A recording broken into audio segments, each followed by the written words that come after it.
Hey guys, hope you're all doing well. This is going to be a little bit of a different video. And to start off, I know that nowadays musicians don't tend to make as much money as they once did back in the day. And I also know plugins are as expensive or even more expensive in some cases than musical instruments are. I can name many electric guitars off the top of my head that are much cheaper than Ozone V Advanced. With that in mind, this tutorial slash video slash review is going to be about two mastering limiters that I highly recommend that are 100% free. Yes, that's right, free. Isn't that wonderful?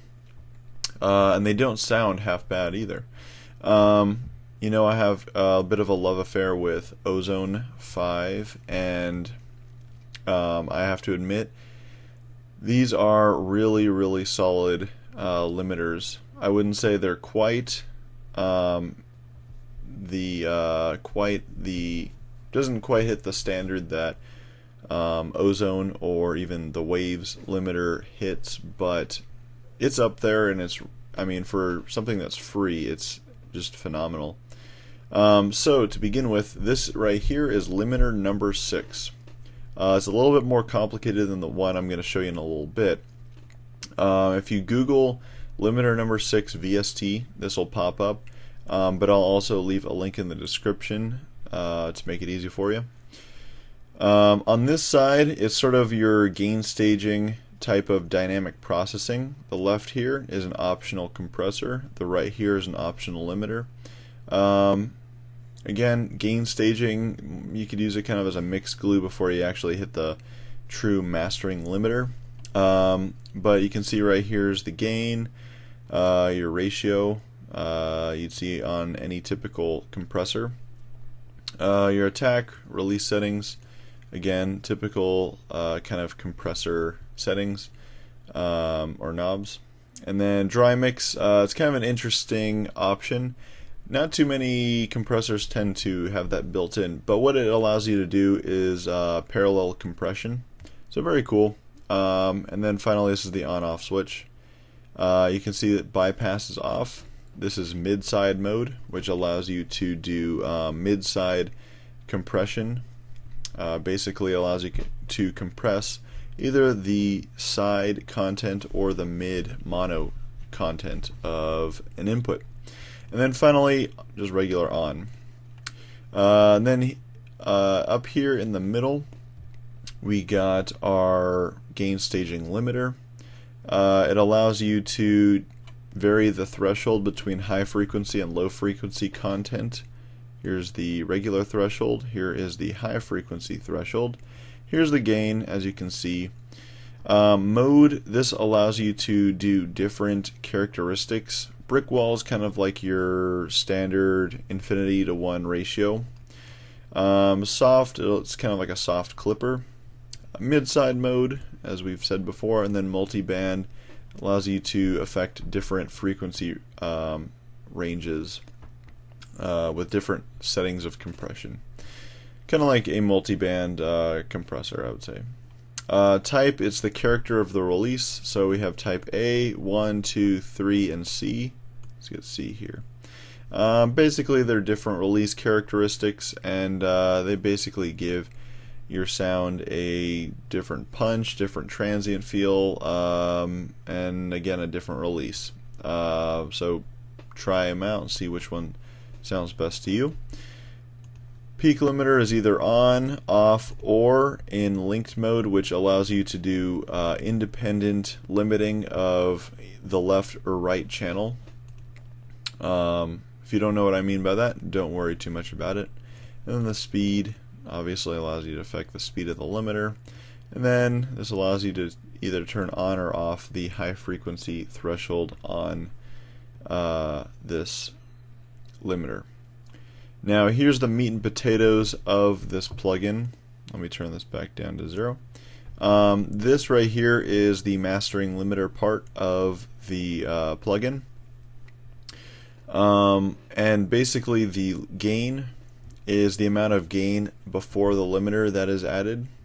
The threshold, you turn down the threshold and it will basically limit at that threshold. Output will allow you to boost or subtract on the output. Ceiling is sort of like margin in Ozone 5. Basically, it doesn't allow the signal to pass that value right there. And this is particularly useful because with like MP3s or with even CDs, if you're too close to 0, you'll actually start to clip sometimes when you go into the analog realm. So this sort of prevents that a little bit more. Typically I have it at 0 though, just because loudness warrior, proud and true. But a very common setting is to have it at minus 0.3 dB. The upsampling, this is kind of a neat feature that this plugin has. It's kind of unique and it's really, really cool. It allows you to oversample either nothing, whatever the gain reduction is, and then finally the entire signal overall. Obviously, if you oversample the whole signal, it's going to require more CPU than if you're just doing the gain reduction as oversampling, and obviously that's going to be way more CPU intensive than if you just have it off. But I like to have it at 4 times signal. 4 times is the oversampling amount. The clipper, it's either on or off. You can see here. Mode, again, you can go between just a regular mastering limiter. Mid-side, it's between the mono and side channels. And then finally, multi-band between different frequency ranges. And then one other cool feature is the knee here. Sort of affects the character of how the limiter attacks the signal. And then also the ISP protection, that stands for inter-sample protection. And you can either have it on digital, which doesn't really do any. All it allows you to do is prevent clipping in the digital realm. Inter-sample clipping basically is when you go from digital to analog, and sometimes there are sound bites in between the samples in the digital realm that actually clip in the analog realm. So this prevents that from happening. ISP fast, inter-sample fast, little latency, not too much though. It's sort of a quick way to do the inter-sample protection. And then ISP precise requires more latency, a little bit more CPU, but it will eliminate virtually all inter-sample clipping when you go from digital to analog. So that's kind of a neat feature there. Now let's try it out on a mix. This is going to be the Hold It Against Me remix that I did a while back. It's the mix down, so have no fear. I'm not mastering the master.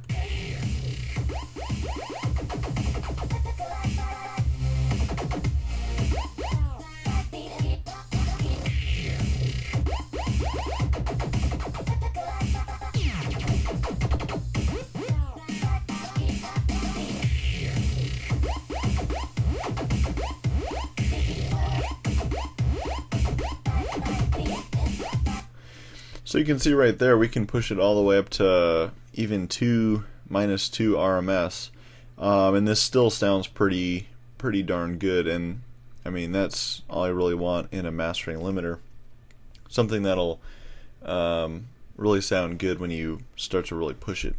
So yeah, that's limiter number 6. Go ahead, check it out, download it, try it out. See if you like it. If you like it, hey, maybe you might not need to buy, the L2 or the L3 or, any other expensive mastering limiters. Let's cancel out of that. Now we're going to go on to the TLS Pocket Limiter. This is what it looks like. I'm going to leave again a link in the description if you want to download it. or you could Google search it as well. All right. But here is the TLS. And then it's a little bit simpler, as you can see. There's only a couple knobs and a couple buttons between the whole, you know, for the whole GUI here. And let's get started, see how it sounds. Again, it's pretty simple. However, it is pretty powerful.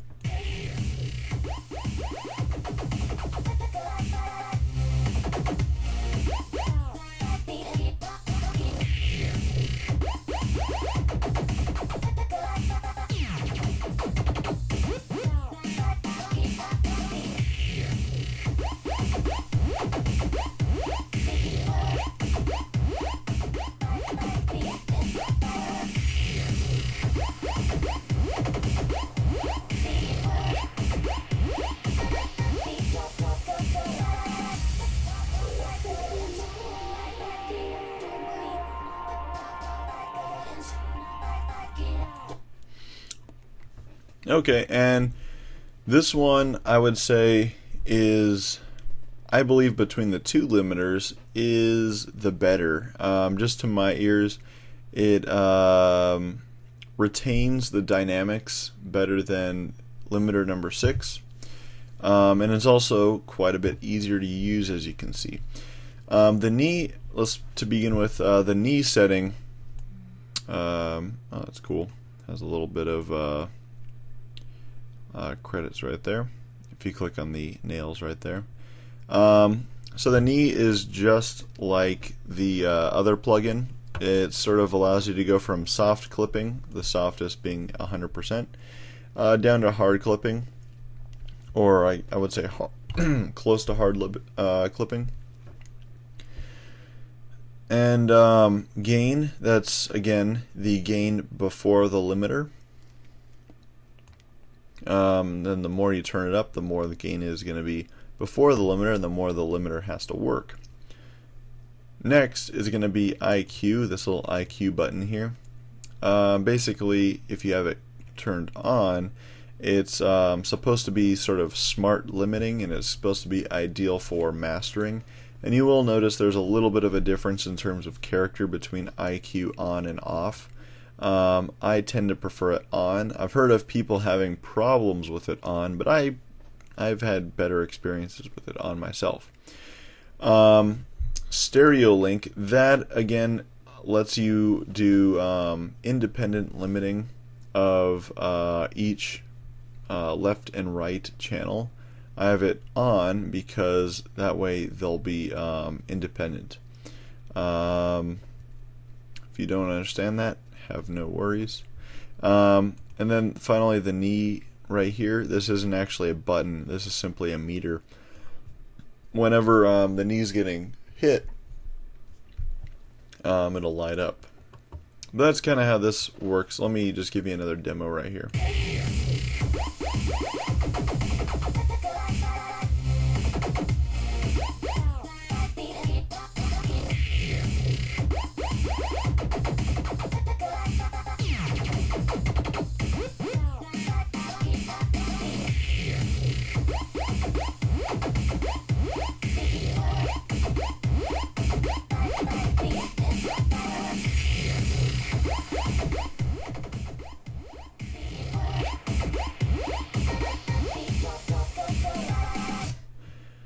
So you can see on this one, it can actually push all the way up to just about -3 dB RMS, and it really actually does retain the transients pretty well, even when it's being pushed pretty hard. So it's again a very, very solid limiter, and for the fact that it's free, I mean, that's just unbelievable. It's great job to the guy who coded it. Very nice. Again, I'm going to leave a link to that one in the description, as well as limiter number 6. If you have any questions about what you saw today, feel free to leave a comment or send me a message. If you ever need anything mastered, please send me an email or visit my website, link in the description. I'm going to have some more mastering tutorials coming up fairly soon. I just finished a master for a client. He said it would be cool if I could use it for the mastering series. So we're going to do that. And also, again, check out my music. Like me on or subscribe to me on my other YouTube channel, as well as follow me on SoundCloud. So, yep, that's it. Thanks, and see you next time.